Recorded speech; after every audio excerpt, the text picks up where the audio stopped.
Hello, everyone. This is Elizabeth Preston, And I'm Sarah Adams, and you're listening to the Writing Docs podcast, where we discuss how businesses can help their teams to become better and more confident writers.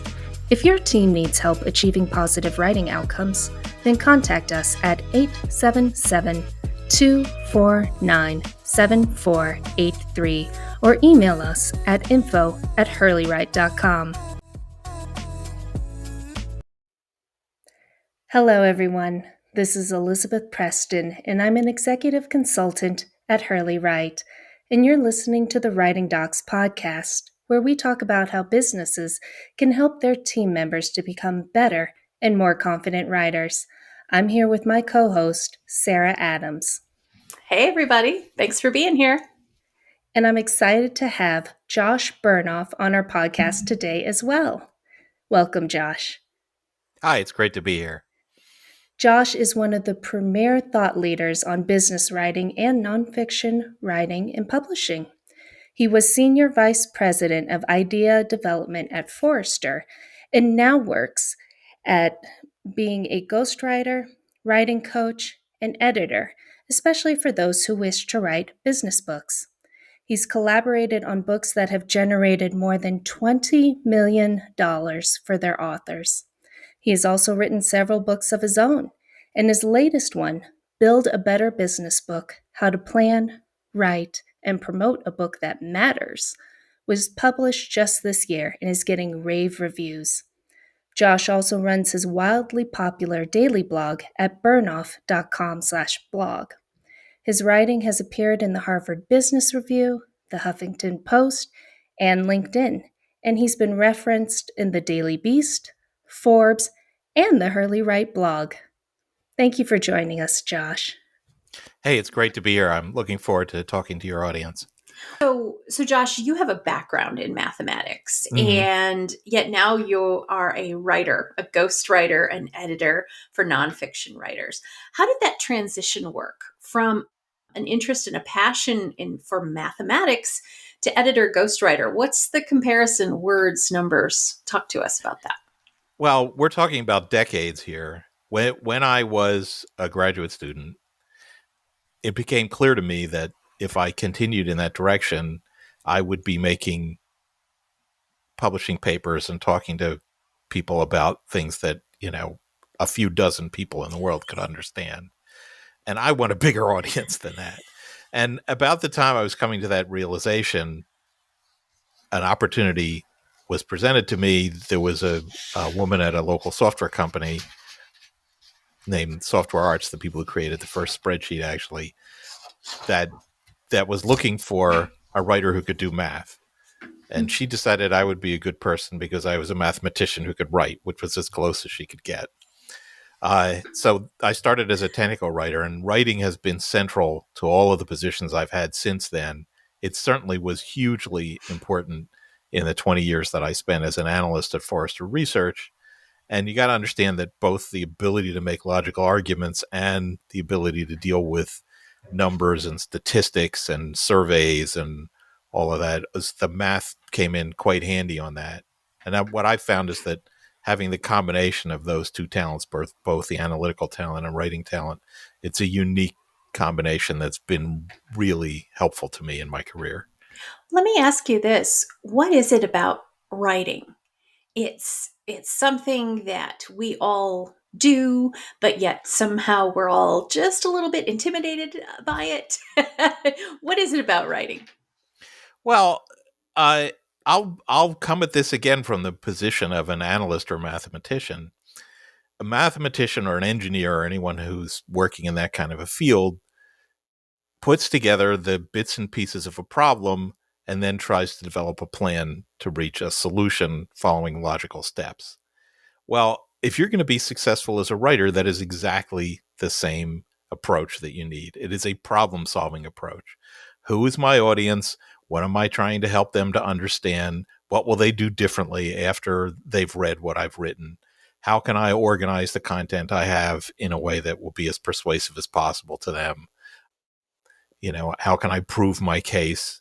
What sort of conclusions can I draw? It's a logical sequence. And if you're writing nonfiction, whether that is a research report for your organization or an email to your boss or a blog post or a business book, it's the same thing. Plan carefully exactly how you're going to accomplish what you want to get done, and then reason from the problem to the solution. One of your books is about writing a better business book, and you have made a career on business writing. For our listeners, how would you define business writing? Well, I want to distinguish those two things. First of all, when I talk about business writing, I'm just talking about any writing that takes place in a business context. So business writing could be you're the manager of a department with 27 people in it and you have to explain a new policy. It could be uh, you've done research on what the customers want. You want to explain what changes need to take place. And that writing that we all do in the context of business, and everybody has to do some of it, is sort of the bloodstream. It's the blood flow of any organization, and when it's circulating well, things are effective, and when it's clogged up with jargon and incomprehensible stuff and illogical reasoning and exclamation points, the organization grinds to a halt. Now, you mentioned business books. Business books, ever since I wrote or co-wrote a book on social media that was a bestseller in 2008, I've been concentrating on writing books, and that's sort of the highest element of that form, because you're basically out there telling as many people as you possibly can, this is an important concept. Here's the change that's happening in the world, and here's what you need to do about it. And keeping them engaged with the concepts as well through good writing skills. Well, yeah, I mean, when I work with business authors, the first thing I ask them about is what's the idea and the audience that you're aiming for. And if they can't articulate that clearly, that's where we need to start. But very soon after that, the next question is, do you have any case studies? Do you have any examples? Do you have any stories about how this works in a real world situation? Because business books without stories in them are deadly dull, and ones that are full of interesting stories are actually enjoyable to read. And of course, once you tell somebody a story, they'll believe anything else you say, so they're very persuasive. I love that. You, in all of your writing, it seems, are very audience driven. And I don't know if our listeners know this, but you created the concept of the iron imperative. And that has to do with audience. Can you explain the iron imperative to us, please? Yeah, well, this is a principle that I think any writer in a business setting needs to take to heart. The iron imperative is simply that you must treat the reader's time as more valuable than your own. So if you are, let's say, putting together a manual for how to do something better, you want to think, who's going to be reading this? And then how much time are they going to be spending on it? And if you say, I only have 15 minutes to write this, and as a result of that, the people who are reading it, 100 people waste 10 minutes, you've been very greedy. And, it might take you 2 hours to craft that in a way that is more effective for the reader. But if you can spend that 2 hours, it's going to be worth it from the perspective of the business, because you've been respectful of the time of the people that you're trying to reach. Would you say that's a pretty common problem in business writing, in business or writing in the workplace, is that people are wasting their readers' time? Well, I did a survey of business writers, and 81% of them said that a lot of what they read waste a lot of their time. So you don't have to take my word for it. Real writers and readers are telling you that. So what kind of advice do you give to managers for solving that problem? Because that's got to cause some pretty serious bottlenecks. Well, I think that managers need to reflect on the productivity of their teams. I'm going to tell you about a case study of my own here, which is probably the most dramatic example of this.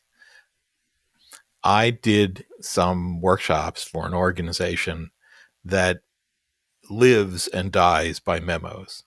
So in this organization, if you want to make a change, you need to write a memo that says, here's the problem, here's the research that I did, here are the examples of the solutions that I thought I could find, and this is the change we need to make. They don't do meetings. That memo then goes out. People comment on it. They call it farming for dissent. It comes back. It gets better. And then if it's persuasive, it may go up 2 or 3 levels of management. Now, you can imagine at an organization like that they thought if people could write better documents, the whole organization would be better off. And as a result of that, I ended up doing workshops in front of probably about 150 people at that organization over time, multiple workshops, because they knew that would make a difference in the effectiveness of their organization. And even if your organization is not memo based, if it's meeting based, you have my sympathy. But everyone communicates in writing, and you just want to think the way that organization did, which is, what is the total improvement in productivity that my department could have, or my division could have, or my whole organization could have if people could just write better? Now you've got to tell us the end of the story. What happened? They they became more effective. I mean, that's all I can tell you. I mean, one of the things that happened there is they asked me to write like a newsletter where I would look at some of their memos and actually share out to this group, here's what I'm reading, here are some of the habits that you've got, and here are some of the changes you need to make.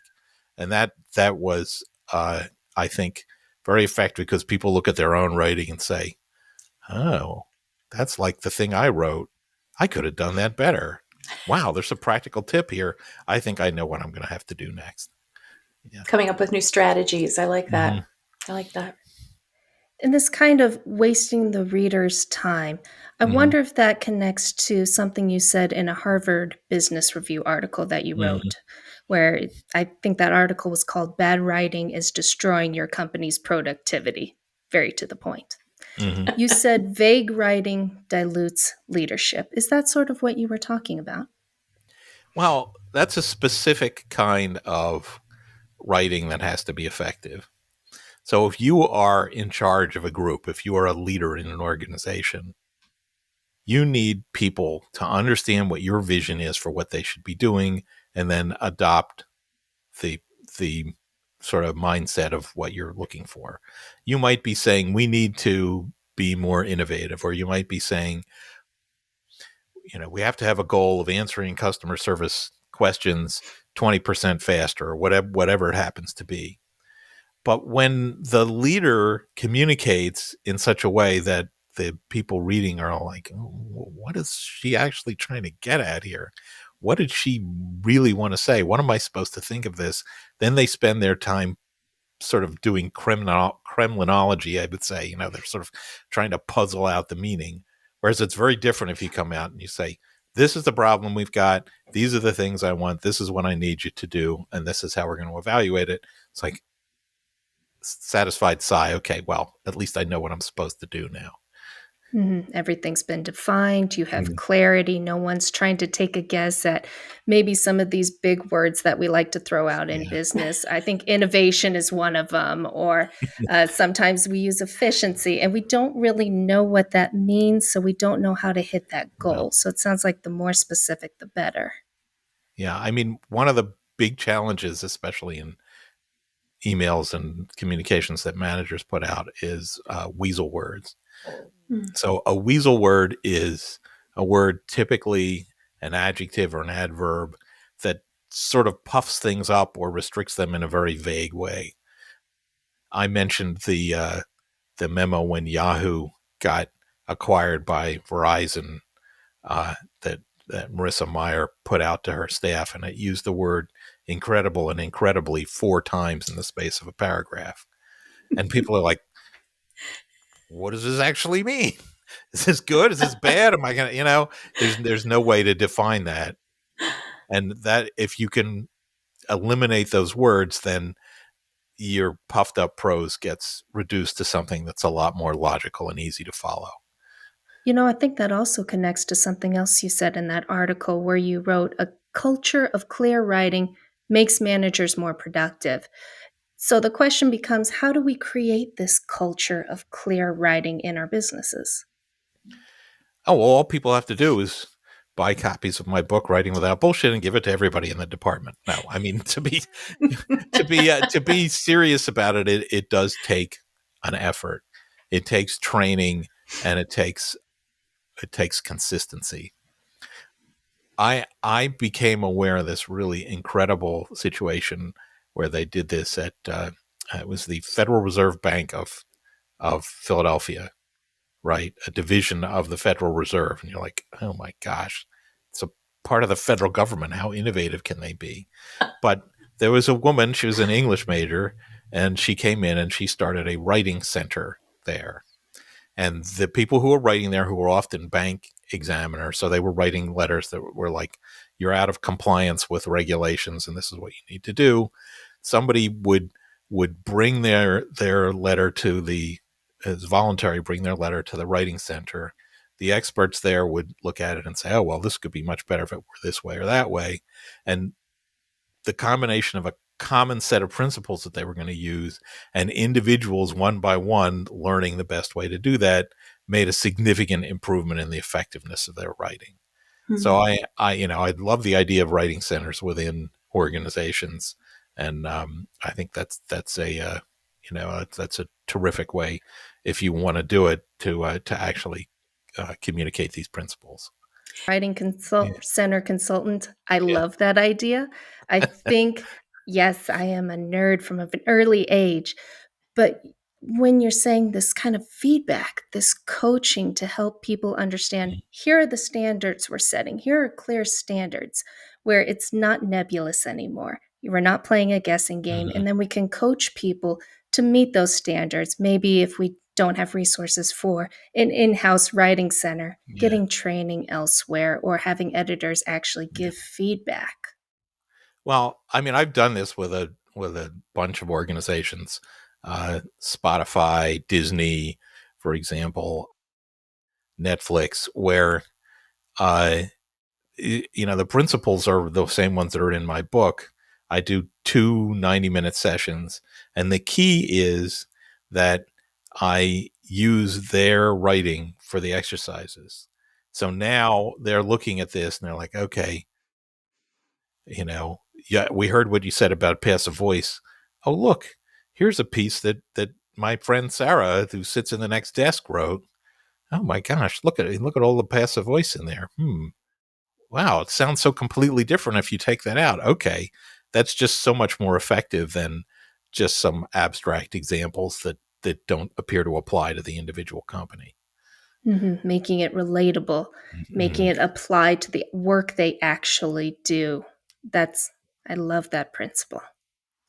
Now, we probably have a lot of would be writers out there listening. And you have worked with a lot of writers over the years, coaching them and helping them publish books on business and things like that. You said on LinkedIn that one of the main excuses you hear from writers in lots of different genres is, I don't have time. And you have a great rebuttal to that. Talk to us about that. Well, if the question is not whether you have time, the question is what are you going to do if you're not writing? So if you're, let's say, a consultant, okay, you need to generate business somehow. You need to generate visibility, and you can come on a podcast like this. You can write. You can pay for advertising. You can go give a speech at a conference. But to a certain extent, that kind of activity is like a treadmill. You're constantly pumping stuff out and hoping that it catches on. If you spend the time to actually assemble your insights into a book, then you will sort of be forced to take those insights to a new level. You need to see how it all hangs together. And the amazing thing about that is that you can then spin all of that off into podcasts and blog posts and so on, because there's so much rich content in the book. Certainly a lot of authors give speeches about what's in their books. So if you don't have time to write a book, what are you spending the time on if you think you want to take advantage of the opportunity to write a book, then what are you going to not do in the meantime? And is it worth it to spend that time on a book? Those are the questions people should be asking. You know, you I gave me like the that. perfect transition, Josh, Yeah. because speaking of books, I want to ask you about your newest book, Build Mhm. a Better Business Book: How to Plan, Write, and Promote a Book That Matters. Mhm. And in chapter 9 of that, you say that business books are about people and stories.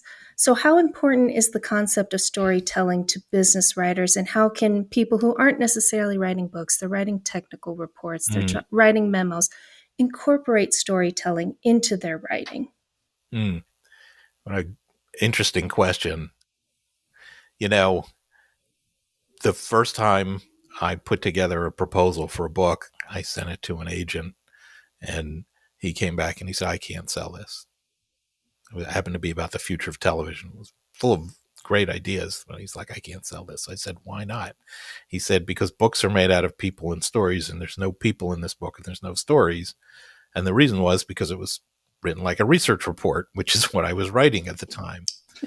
But I was like, I can do that. That changed everything at that moment. And that's when I started to realize that everything needed to be based on case studies. And the book that we did end up publishing, Groundswell, written by Charlene Lee, my colleague, and I, sold 150,000 copies. And every single chapter started with a story of somebody who was affected by social media and the strategies that business people use to reach folks like that. Now you asked about this in other contexts. I talk about this when I'm coaching people in businesses that have nothing to do with books. If you're writing a report that tries to get people to change the way they're doing things based on something you have found, that's a story. You know, what does that story look like? Well, once upon a time, we had this problem, and I talked to these customers, and they said this. And so we felt like we were in trouble. Okay, so this is the part of the story where you're like, oh, the hero is encountering difficulty. And then you say, but wait, we figured out that we could try this. And then it turned out that that wouldn't work quite that way. But we figured out this other thing that was even better. And as a result, we tried that, we piloted that, and we got a 26% increase in sales. It's like, oh, happy ending, right? And then here's what I want you to do. Oh, okay. Well, now I'm ready to go and follow you. And it is because people look at the sort of story element of things like that they are able to actually assemble it in a way that readers can follow easily and understand. And really, people hook on to stories. That's how we make sense of the world. So, why Yeah. wouldn't we use it in important documents like technical reports and memos? That's how we keep readers engaged. And also, you said something really key there. We give them a call to action. What are we supposed to do with this information? Bring it to a new level. What do you want me to do? Yeah. You mentioned starting off chapters or books, and this may apply to Mhm. reports and technical writing as well, with something that either inspires fear or greed. Talk a little bit about that. I loved that. I thought that is a perfect way to draw people Uh, in. well, I would say this mostly applies to books. I'm not sure it would apply to any other kind of writing, but it's true. If you're writing a business book, you have to have chapter one has to scare the crap out of the reader. And I know people, very smart people who've read that, and they're like, oh my gosh, I need to go back and rewrite chapter one in my book. Because at the end of chapter one, you have to believe, I better make a change or this is not going to be good for me. And the two ways to scare the crap out of people are fear and greed. And fear is, if you don't do this thing, something bad will happen. So, for example, a book on cybersecurity, would it be fear based? I better make a change here or we're going to have a data breach. Greed is different. Greed is, if I don't do what's happening here, I will miss out. I won't get the chance to be more productive. I won't be able to increase my sales. So it's a different kind of scaring the crap out of people, scaring them that they're missing out. And you can do both, by the way. You can have both fear and greed in the same chapter. But at the end of reading a chapter like that, you're like, oh my gosh, what am I going to do? I'm going to turn the page and start to read chapter 2. And in chapter 2, you begin with, okay, here's how we're going to solve this problem. And then they're locked in and they will believe you. Which ties into story. We've got to know the end of the story. We've got to know the Yes. next chapter. Mm. Well, whether it's through LinkedIn or podcasts or articles or blogs or books, you do a lot of communicating. So this brings me to my big question that I always like to ask our guests, which is, what is your number one rule for clear communication?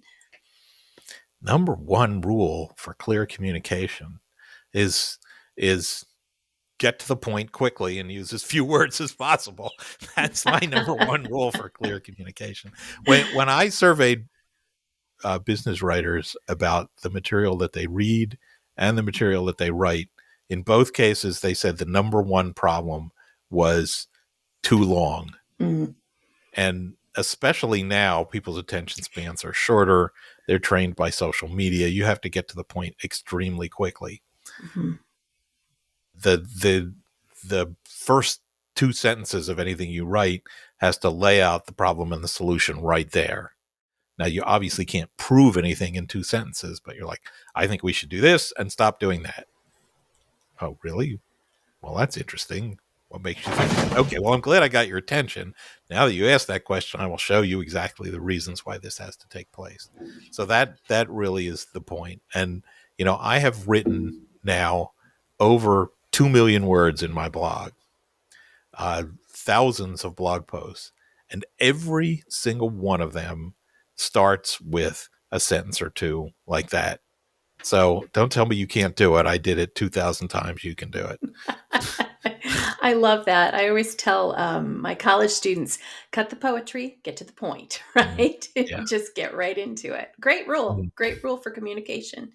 Well, there are 3 questions that we always ask our guests, and I want to ask those of you right now. Are you ready? This is where we'd insert a drum Go roll. ahead. Okay. Go ahead.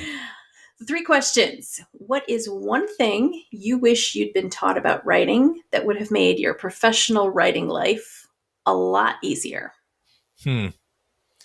Well, when I started writing, a colleague took me aside and said, Josh, you have a problem with passive voice. Mm. And I said, what's passive voice? They're like, let me show you. You're writing these manuals for how to use software, and we can't tell who's supposed to do what because you're writing everything in the passive voice. And my eyes got big, and I'm like, oh, wow. Everybody in college was told to write that way. See, passive voice sentence right there. So at that point, I became very sensitive to it. And later in the 20 years that I spent at Forrester Research, that became a total obsession, because people were paying thousands of dollars for our research reports, and they don't want to hear about things that should happen. They want to know, what should I do? Who is going to do this? How is it going to happen? And really, that focus on active voice would be the one thing that could have been different. And it's just, forgive me for getting on my high horse about this, but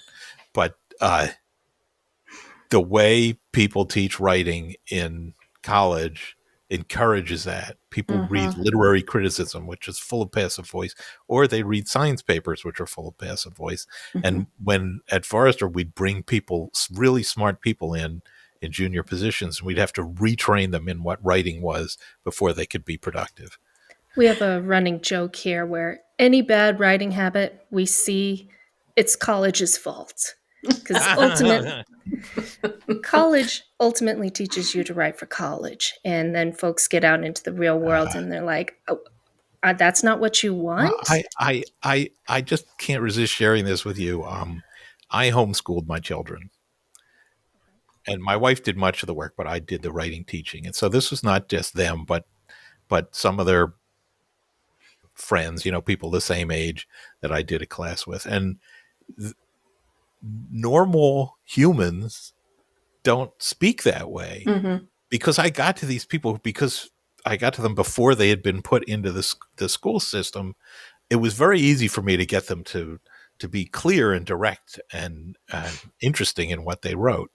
And it's just the high schools and the colleges are just training that out of people. and then they're just not prepared to write in a way that's effective in the real world. What are some other writing habits or rules that we've been taught that don't really serve us well in our professional lives? Well, I probably should address jargon here, because people are taught that using sort of incomprehensible, specialized words is a way to impress people. But of course, for the reader, it's just a way to confuse people. And the density of jargon in a lot of the corporate writing that I see is just so high. And you need to think about jargon this way. I mean, there is a certain amount of jargon you need. If everybody in your organization is always talking about, the XYZ report, then you need to talk about it too, because that's important. But for everybody to communicate on. But every time you use a jargon word, you take the audience and you shrink it, because the people who don't understand that word get left behind. And you end up with this very small circle with only the people who understand your specific little jargon, that understand what you're trying to say. And you've left the rest of the audience behind. So That's a great way to think of it. Yeah, shrinking your audience. And I'm guessing most people don't want to shrink their audience. Well, if you are trying to reach a group of people, you have to use the terms they use. And if you use a bunch of terms that they stumble on, a bunch of acronyms, it's going to be much more difficult for them to understand what you're trying to get to. The third question we always ask is, what is one thing that you wish people knew about writing? Writing in the business world, but maybe even writing just in general, aside from jargon and active versus passive voice. I think people need to understand the concept of flow. So flow is a state that was discovered or defined by Mihai Csikszentmihalyi, who is a famous psychologist. And it's that very productive state that you get into when the job in front of you is just matched to your capabilities. And so you can be like, oh, wow, this is going really great. And anyone who's written knows you get into a flow state where you're just like writing along and you're like, oh, wow, this is coming together really well. That writing in flow is not only more enjoyable to experience as a writer, but when readers read things that were written in flow, they usually are able to say, oh, wow, this hangs together very well. So how do you actually get to that state? Well, two things are essential. One is you need to prepare all of your material ahead of time. All the research material, you want to do that work ahead of time and assemble it into what I call a fat outline, which is basically a sequence of what follows what. And then when you go to write, you don't have to worry about getting interrupted by tracking that information down. I love that. And the other thing you need time. So you cannot be in flow if you're writing in little 5-minute snippets of time that take place over the course of a day and you're getting interrupted. You have to get 30 or 45 minutes or an hour when you're doing nothing but writing. And that is essential. You might have to do that on a weekend. You might have to block off your afternoon. Some people might get up early to do that. Depends on when you're most productive. But it's that combination of planning ahead of time and setting aside time for writing that allows you to get into that flow state. Great That's advice. important. And it's important that managers carve out time for their team members to achieve that flow so that they get the writing that they need. As you said, the 5 minutes, not going to work. Yeah.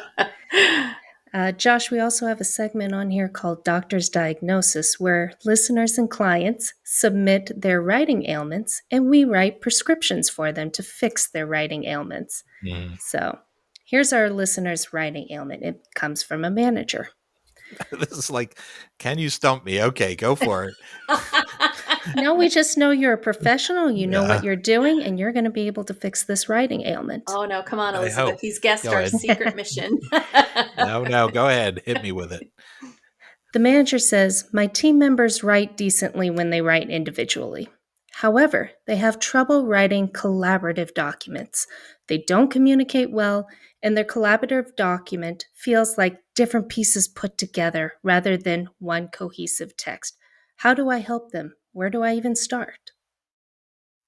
Well, in the survey I did of writers, one of the most interesting things I found was when I asked this, do you agree or disagree with the following statement? Our system for assembling and combining feedback works well. Only 32% of the people said yes to that. So I was like, I didn't expect that. I'm like, whoa, this is a really, really common problem. So from your person that wrote in, you can at least say, well, it's not just you. But the solution to that is, I think really every document needs to have an author. It's very challenging to have multiple authors on one document. And that doesn't mean you can't have multiple contributors, but the contributors provide source material and the writer assembles that. So if you're like, okay, I need you to do the section on metrics, and I need you to do the section on technology, and I need you to do the section on people and processes, then that writer needs to put that all together. And let's be clear here, that will only work if you have a clear idea of the sequence, first this, then this, then this, then that, so you can fit those pieces together. The other thing that would help here is to have a common style guide, because then everyone is at least attempting to write to the same format. And if person A writes everything in the passive voice and person B writes everything full of jargon, if you don't have a style guide that explains the problems with that, you're going to mash those things up and have the worst of all worlds. So that's another thing I think that would help that manager. I think that's a great prescription. Yeah, I knew you would be able to fix it. I knew it. You're the king of collaboration. This is what you do. You collaborate with business folk who are experts. You collaborate with editors, and you make it all work. And you're collaborating with us here today, and we really appreciate that. Well, Josh, how can people get in touch with you and learn more about the work that you do and more about your books? Well, everything I do is on my blog, or I should say on my website at bernoff.com. So if people are interested in the daily blog posts, they're at bernoff.com/blog. If they're interested in my books, that's at bernoff.com/books. And if people are interested in actually contacting me to get help, there's a contact form there that they can put together. I can't resist mentioning this. There's a checkbox on there that says, no, I am not pitching you to deliver contributed articles and get links. And people will send me that. The checkbox is checked. And then they said, I want to do a contributed article and get links. I'm like, can't you read, you dope? But there's a more reasonable set of things for people who want help with writing or editing or corporate writing workshops. And I'm happy to work with people who contact me that way. Josh, this has been incredible. Thanks for joining us today. We really appreciate it. It's been really good to talk to you both. Thanks. Thank you. Please make sure to check out Josh Bernoff's latest book, Build a Better Business Book: How to Plan, Write, and Promote a Book That Matters. Yes, it's about writing nonfiction books, but it's also about writing in the real world, and its lessons and principles will help anyone who's looking to become a better writer in the real world. This is Hurley Writes Writing Docs signing off. May your week be filled with good health and good writing. Hurley Write can help your employees learn better strategies to be effective and efficient writers. Hurley Write has helped numerous companies solve their writing issues, and we can help your team too. Contact us at 877-249-7483 or email us at info@hurleywrite.com, and one of our writing experts will be in touch.